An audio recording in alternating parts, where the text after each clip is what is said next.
Hey guys, and welcome back to a random introvert online. Today is part 2 of our series of officially, proposing and getting married to a Moroccan woman.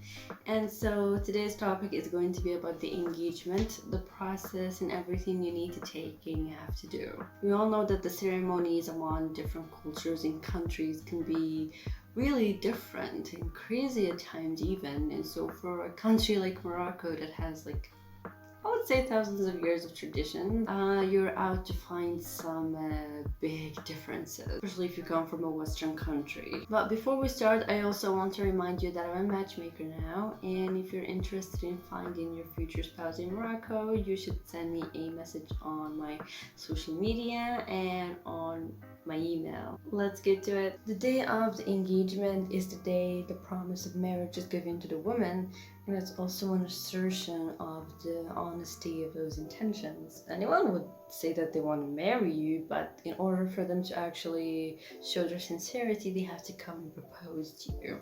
And that's the engagement day. It's mainly just a promise. You're not married yet after the engagement is over. The day of the engagement day has already been set on the introduction day, which gives both families some space to rest financially and physically, because it's really tedious to cook all those things, to clean, do this, do that. And so during those those periods between an event and the other, you get space to rejuvenate and, well, get a new paycheck. It would be exhausting if everything was just crammed into 1 week. So the engagement happens in 2 ways. Number one, the engagement day is an engagement day only. Number two, the engagement day is where they wear the rings, the dowry is given, and the marriage contract is also signed. Now, the guy who brings the contract to you usually comes and brings few people with him sometimes, or sometimes the father goes to the mosque and invite few people for them to feast, like random people. But those people are known. Those people are specifically invited because they spend a lot of time in mosques, and so they are closer to God than most people. So their prayers of happiness and prosperity to the couple is answered better than, let's say, a random person who barely prays. And after the contract is signed on this engagement party, the wife doesn't really go to the husband's house yet, because a wedding didn't take place yet. So it's after the wedding that the marriage is consummated. And on some other days again, and for some other people, the wedding contract is signed not in the house, so the guy doesn't come to the house. You go to him and you take a couple of your parents. For example, that's what I did in my first marriage. It didn't really feel authentic. It just felt rushed. It did not feel like it was prepared properly, but the deadline and his time of leave, everything happened just so quickly because it had to happen so quickly. We did not plan it properly, and so it led us to making a very, very fast decisions. It's either now or we have to wait another 3 months for him to return. And sometimes there's a whole separate party after the engagement for the dowry and for the contract signing, which is basically getting married, but marriage is a contract, as we know. But in this party in particular, there's no rings. You already did that before. So it really depends on the time you have, your budget, and how extra are you. So are you willing to go all the way with, preparing all of this? And I honestly don't recommend it because it can be quite expensive, but if you have the money to do that, yeah, you go do that. So around all of this, I would say a budget of $500 would be okay. You're gonna get some money left from that. I mean, it's not that expensive. But if you have 4 events, we can assume that each event would cost approximately $100 to, the dresses, the hair, the clothing, the rentals, because a lot of the plates and everything you see, they're all rented. That everyone owns those things. We don't have those things. So you have to go rent them. They're cheap to rent. You pay per day, and they have all these varieties of things you can rent. Of course, the girls do that part more than the guys because they know what they want, what style, what aesthetic they want to achieve. The guys, they don't really. For example, The guys just give the money to the mom and they ask her to go take care of everything because they don't know what to do. And they will never learn how to do those things because they don't bother. The engagement time is usually somewhere from 7 p.m. to 11 p.m. So it can also happen during weekdays. It's fine. Just come back from work and go take a shower and yeah, go to the people's house. The weekends are always good. So take a shower, comb your hair, comb your beard, have a deodorant, a perfume, look good, look clean, smell good. And as a groom, you're expected to bring the following: milk. I said milk. Henna. You have to bring the leaves. Now, what you do with the leaves is that I have this from my friend's wedding like 2 years ago. I don't know if she still remembers, but this thing is full of henna. So it's just given to the people after the ceremony is done. I don't know if I should open it. She handmade them and some people buy them. Okay, so if I take some, it's just leaves of henna getting everywhere now. I tried. It's been there for 2 years, so it's probably dust by now. So yes, milk, henna, the rings, and the cake. You buy your ring and you buy her ring as well. If you don't know her size, you can go with her ring shopping. My advice when it comes to ring shopping is that one of the mother-in-laws has to go, because those people selling gold can be predators, and I mean it.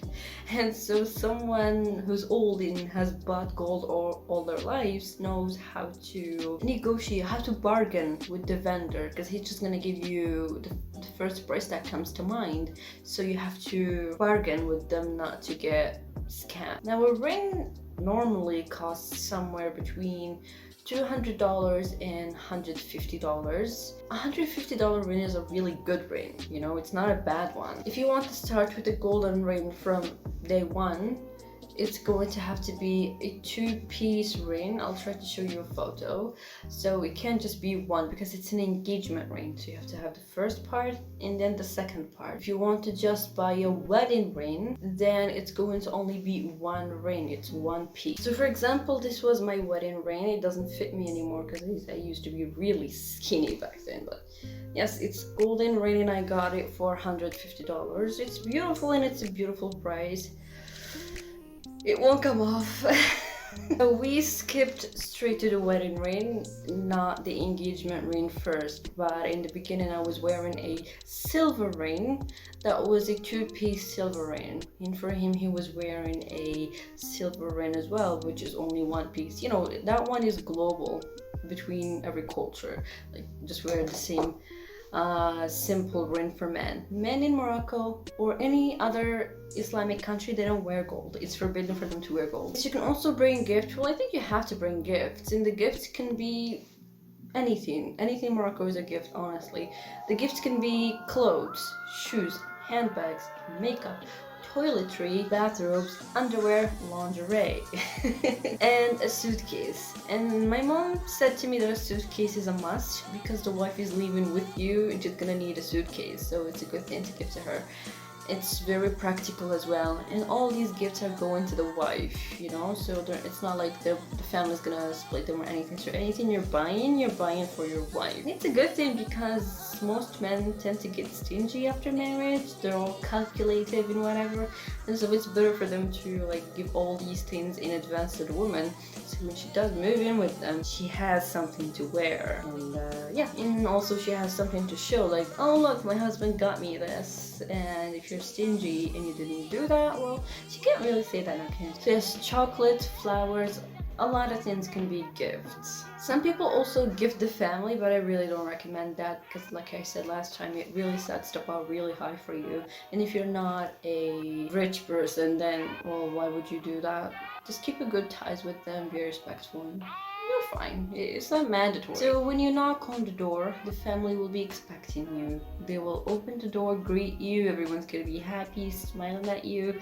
Sometimes maybe even, you know, welcoming you with a tray of milk and dates again. So you know what to do. We discussed that last time. Sometimes the dates are not empty. They would take the seed inside and they would fill it with either coconut that is mixed with a food colorant, with purple, green, these color mostly, or almonds or walnuts, and sometimes cashews as well. So the dates would be stuffed. So it's gonna be crunchy when you're chewing it, but you know, it's just customs. It's not the case everywhere. Sometimes they would just give you a normal date. Sometimes they would give you nothing. And it will be a lot of people expecting you. So it's going to be the sisters, the brothers, the father, the mother. Sometimes just one person. It really depends. And so if you were carrying a lot of things, especially if you're carrying cake, the people will take those things away from you and they would put them in certain places that look like a tagine. I'll show you pictures, and we're also going to be reacting to a video, so I think we're going to see it there. But they're going to put them on those plates, and they're going to put them on display, and they're going to put them on the couch. We'll talk about the couch soon. And so those gifts are displayed in front of everybody. So if you brought lingerie, it's gonna be in front of everybody displayed. It's not a bad thing at that point, really. I've been to weddings where underwear was just on display. And I was like, why is there underwear on there? But that's just customs. Those are the things the man has bought for his wife. So again, the daughter is going to be out of sight. You're not going to see her. She will not open the door for you. She will not greet you. She was going to make a dramatic entrance after everyone is seated. So she is usually the last person that comes into the room, handshakes everyone, and sits down. Now she doesn't just sit anywhere. She sits next to you. But where do you sit? Good question. So we talked about the couches. I don't know if you're familiar with a Moroccan salon and how it looks like, you know, the guest's room, we call it that. But there's going to be a designated area for you, and there's going to be a piece of fabric, normally white or gold, it depends, that's going to cover that specific place, and sometimes pillow to separate you from the rest of the people. If it's really long, then there's going to be pillows separating you from the rest of the people. If it's small, then only you and the wife and the gift will be on that one couch. And sometimes the gifts are on display on the ground or on the table. It depends the quantity, the size of the guest's room. There's a lot of things to put into consideration. And yeah, the guests sometimes might have to sit on chairs because of, you know, the gifts and all of that on being on the couch. Again, it's not a rule that's written in stone. It's pretty flexible, but you're gonna know where you're going to sit. Don't worry about that. Someone will definitely guide you if you're a foreigner, you know, foreign to our culture. So the party has started. There's music, there's singing, there's dancing, there are women praising the prophet and making war sounds. I don't know what to call it. It's taghrira, we call it. If you translate that, it's a tweet, but it's really not a tweet. It sounds more like a war call. So when the girl comes in, she's not wearing any henna on her hands yet. She will, but it's going to be for the wedding. Her makeup is going to be light and soft and natural. It's not going to be like strong with like red, purple, black, strong colors. It's going to be pinks and nudes because she's not a woman yet. She's still a virgin and, well, not single, but, you know, she's not officially a married woman. That's the distinction. So in the beginning, there's going to be tea and sweets, and there's going to be dinner. Dinner, you can expect a lot of foods.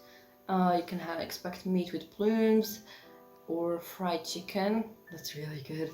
And salads, fizzy drinks and juices. And after that, the dessert in Morocco is fruit basically. So after the meat, you're going to expect dessert, which is fruit, but it's different from the salad, which is also fruit, but a salad is a lot of fruits chopped into tiny bits on a plate.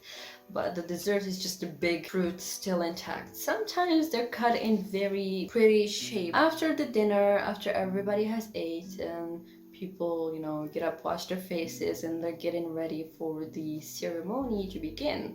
It's quite simple. It's not that complicated, really, at all. So it begins by, you know, the rings. So there's going to be a tray with the rings on them. Someone I don't know who, but someone will come to the man and give him the rings, and he's going to take the ring and he's going to put it on the the fiance's left ring finger. Like, you need to know where that's going, so it's the left ring finger basically. And someone also hands her the tray and she takes the man's ring and puts it on his left ring finger, and some photos are taken. Then someone gives her a tray with dates in it. The dates again might have something on the inside, most likely yes. Now gentlemen, remember, the goal is not to eat the dates. Trust me, it's better not to eat it because it's going to take a long time to eat and chew and swallow, and something might get stuck in your teeth and it's not good for the photos. So just take a little nibble, just like, hey, I did it. So a little nibble is fine when she gives it to you. But of course the man has to do it to the girl first. Then the girl will give you to bite the date as well. So she's gonna nibble a little bit and you're going to nibble a little bit, and it's fine. You don't have to eat the whole thing. You don't have to be greedy. And so someone is gonna come to the man again and hand him a plate which is gonna have 2 cups of milk. Take one, give the girl a sip, and she's gonna be handed the same tray with another cup of milk in it that she's going to take and give you a sip. Again, you don't have to drink the entire cup. You don't have to drink the entire cup. Just a little sip is fine, really. Meanwhile, there's going to be music, photos taken, videos shot, and there's going to be women praising the Prophet and making tzaridas. I really don't know what to call that. So the last thing in this little party is that the cake that the man bought is going to be placed in the center, so him and his fiance can both hold the knife and cut it together. It's really cute. And so yeah, you're not really gonna cut it, you're just gonna stab it with a knife and look at the camera, and after that is done, someone's gonna take the knife from you and go cut the cake, because everybody's gonna eat from the cake. And when I say everybody, it's just family usually, so it's your family and the girls' families. No one is invited except like really close friends. And like I said, if it's a house where there's like multiple generations, like just attendance of the house is gonna be there, so you're already gonna know the number of people. That's for sure in advance, because you need to know how many cups, how many plates, how many forks. And like I said, the utensils and the plates and the cookware, all these things can be either bought. I don't recommend that, but it's an investment though if you have a lot of kids. It's better to buy them one time and call it that than to rent it every time. But if you only have like 2 or 3 kids, then it's fine to rent them. So yes, just so it goes together with the number of the guests. Now you're engaged and everything, but you still can't touch her, you still can't kiss her in front of everyone, and you still can't hold her hand yet. You two are sitting one next to the other, but it's better not to make a lot of eye contact together. Don't talk too much together even, and try to keep it as formal and as distant as possible. Now let's talk about the dowry. A lot of you ask me about it. How much is it? How much is it? How, what, when, where?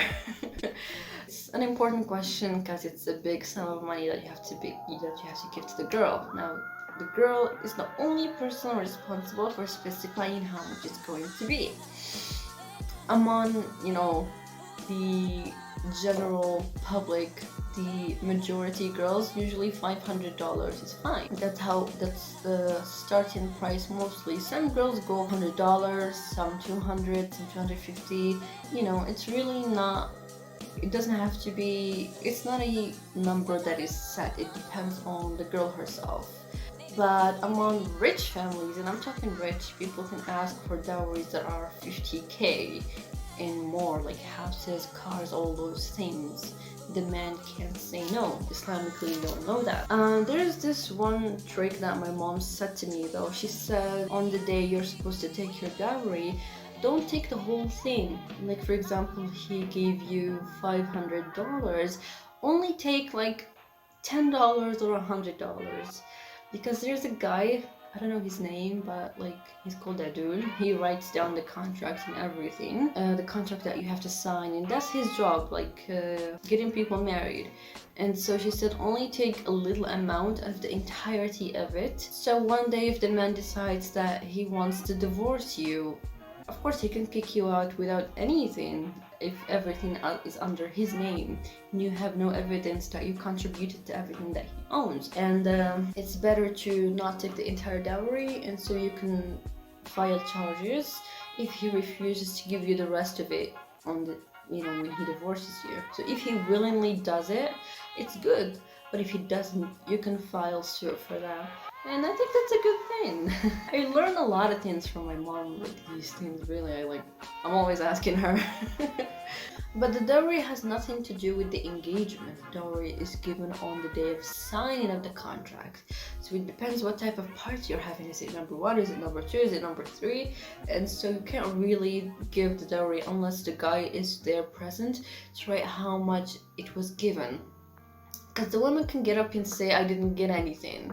But she can't do that if there was someone present to write it down, and there were witnesses as well. So after all of that, after the cakes, the ring, the milk, the dates, there's going to be a little chatter among the families, and, you know, little dancing if you want.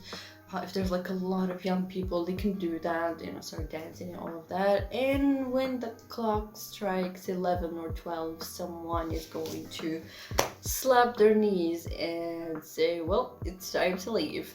We also do that here.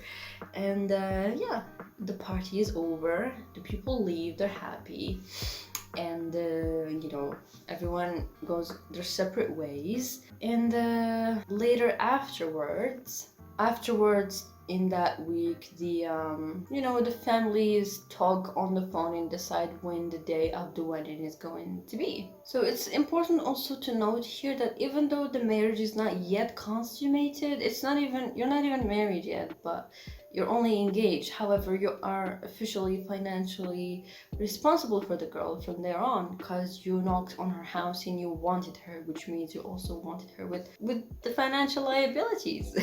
So she can't ask her father for money anymore and things like that. So you're the one that's going to have to step in. And it's also funny, you guys mentioned to me in the comments the other day, you guys said that it's that the wife buys the man the wedding ring and he buys her the wedding ring or the engagement ring. And here we don't do that. The man buys both his and her ring. And there's a few reasons to that.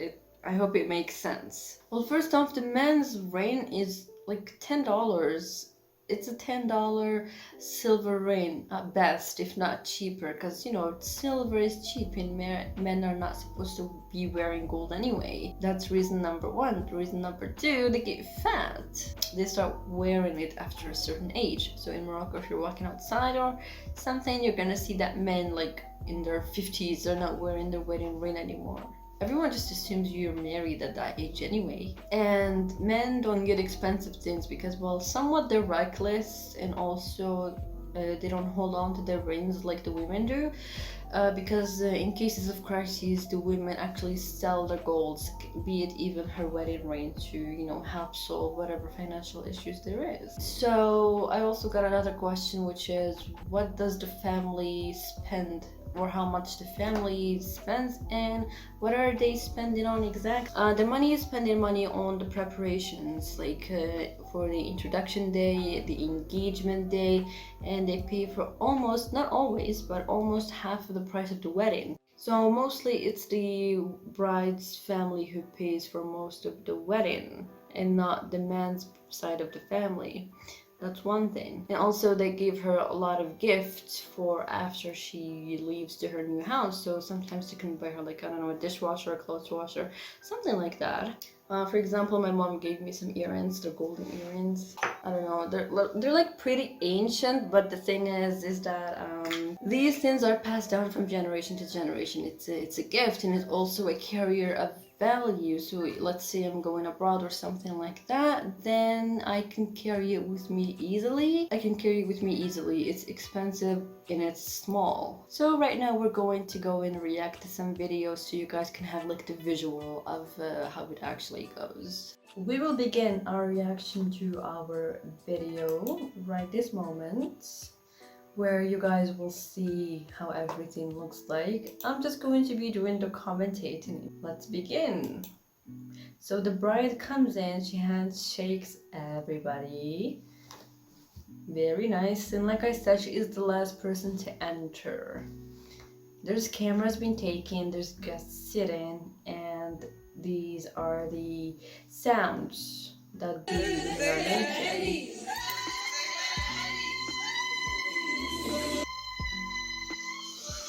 So it sounds like a war sound, like, hey, we're going to war. But it's also just a way to show happiness.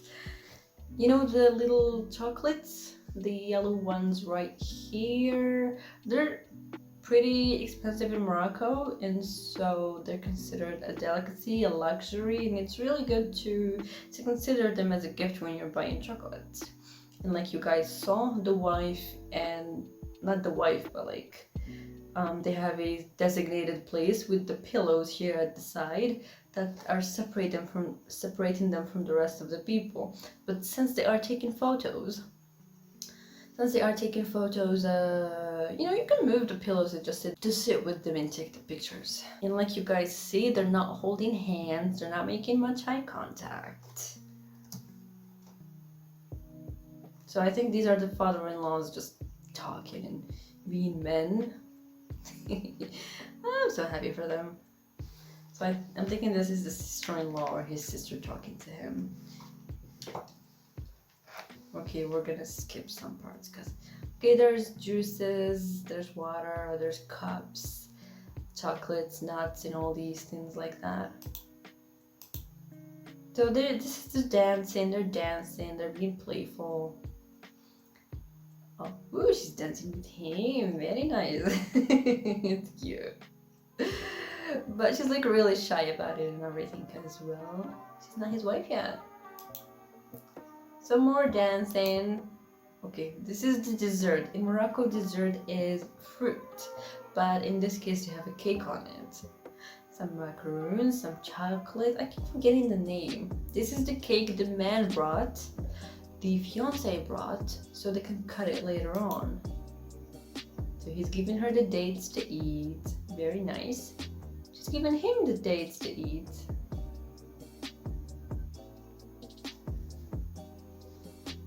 See? Only a nibble. You don't have to eat the whole thing. So this is the milk. He's been handed the milk to give to her. Now he's making a mistake here because usually when you drink something, you're supposed to like drink it like this. But for him, he's giving her the cup like this, so she has to like tell him, please, could you lift this where it's actually drinkable. Now he doesn't know that. See, only a tiny sip.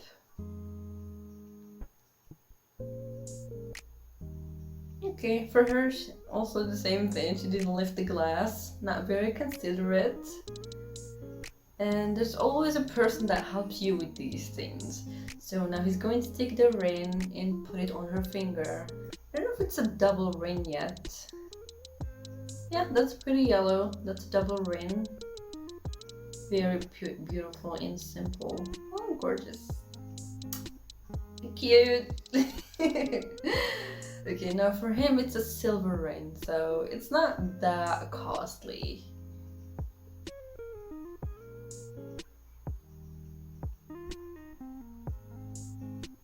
Yay, so a lot of pictures, taken.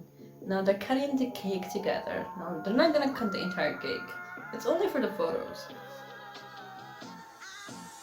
Look at the father-in-law. Oh, cute.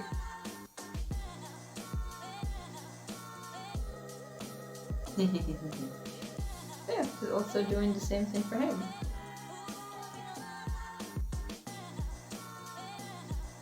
Okay. So after that, they get up and they handshake everybody. Oh, she's doing the same thing as well. Right now, they're here sitting and praying for, you know, things to go safely into everything to be good in the future. These are some of the gifts the man has brought to her. These are like, I don't know, is that clothes? I think it's a brand of makeup. This is flowers in henna. I think this is the ring boxes, and these are the pillows separating. Oh wait, no, it's a small couch. They get the couch for themselves. So yes, he also brought flowers, as you can see. And these are the things that you put the gifts in. They're called dower here in Morocco. So yeah, you can either buy them or rent them, and that's usually gonna happen by the family of the man. So these are beautiful flowers. They're very affordable. So I think this type of party would probably cost around $150 maximum at best. It's not that, you know, luxurious. It's pretty simple yet not stingy. So yeah, more pictures, but they're already done at this point. I think I forgot to show you the dinner part. Did they have dinner? Ah, yes. So yeah, they're having all these snacks. They even had sushi in there. This is a pastilla. This thing is life. It's delicious. You have to try it at least once in your life. It's sold everywhere. It's really good. So I think this is the dinner. Then the dessert. So they didn't. Stuttering. They didn't really go for the meat and the chicken and all of that. They just went for something a bit simple, which is good for them. But even though it's simple, the pastilla can be really expensive because it has a lot of ingredients in it, especially that it's a fish pastilla and not a chicken pastilla, so the shrimp can be quite costly. So yes, so I hope you guys enjoyed this video. I hope it was to your liking and that everything was simple and understandable. If you guys don't understand something, always the comments, and also don't forget to leave a like. I know you guys enjoyed my videos, but why are you so stingy with the likes? And yes, I'll see you in the next video. If you have questions, ask. Bye bye.